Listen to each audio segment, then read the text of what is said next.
So first, why did you decide to come up and visit FreMarq here in Merrill? So I think FreMarq is a modeled Wisconsin manufacturing company that is doing great work for the community. They're hiring important people that are providing good jobs, and at the same time, they're providing a good product that is addressing climate change and critical to construction. And in Wisconsin, we are a manufacturing economy, and so we need to do everything we can to support businesses like FreMarq.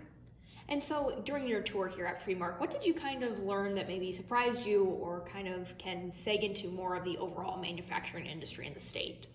So one of the things that I walked away with is how harmful the Trump trade wars have been to our manufacturing industry. I mean, the fact that they cannot find raw materials, they have the jobs, they literally have the orders, but yet they can't get the materials because of the trade wars with China and Russia that has really paralyzed their industry. And so we've got to do something about that. You know, the other piece that was very clear is being able to afford quality healthcare. Because if your people aren't healthy, they can't work. And while FreMarq is providing great healthcare for their employees, it's at a cost. And so we know other businesses and manufacturing industries are struggling with that and making sure that they have the ability to provide quality, affordable care. So getting that information today, how do you take that forward and working with your campaign as you head toward the election in November? Yeah, I think one big thing is that Ron Johnson has been supporting these trade wars, and that's bad for our manufacturers. And we've got to change that.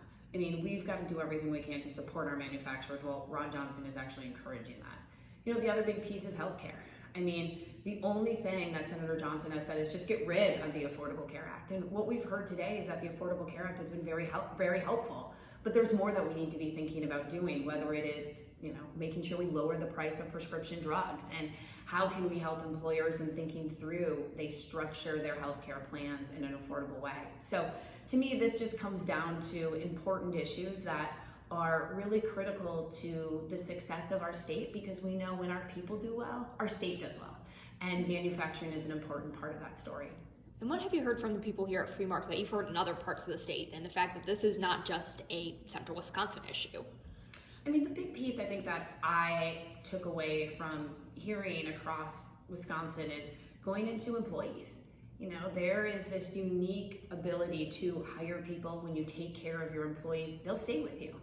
And as we're seeing lower unemployment, right here at FreMarq, they pay their people really well, they give them quality health care, and they stay with them. And they're delivering an amazing product that is made right here in Wisconsin. And so that's something that I've heard across the state as they worry about their employees and hiring. But if you take good care of your people, they'll stay.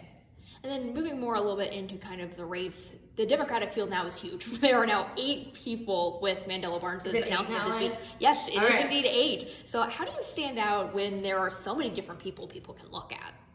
Well, this is not my first time running statewide. So my first time actually running a statewide campaign was to save the state treasurer's office, because I thought it was important to have checks and balances and transparency in government. And that election, we won with 63% of the vote, which is a landslide. And then when I ran for state treasurer, I took more of the vote share than the governor, lieutenant governor, and attorney general. I actually flipped 9 counties that went for Trump. And so that I think is a big piece is, you know, people ask me, how did you do that, Sarah? Well, as a 5th generation Wisconsinite, I share values, making sure that hard work is rewarded and that we take care of our community. The other big piece is that, you know, as my mom said, God gave you 2 ears and 1 mouth for a reason, more listening and less talking. As an elected official, I go to these communities and I listen. And I'm just not showing up for the first time. I mean, I've been to Merrill 3 times before.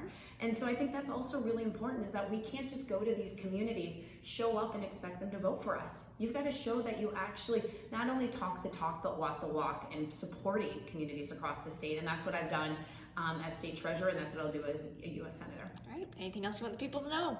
Just that it's great to be back in Merrill. It is a wonderful community, and I look forward to coming back again.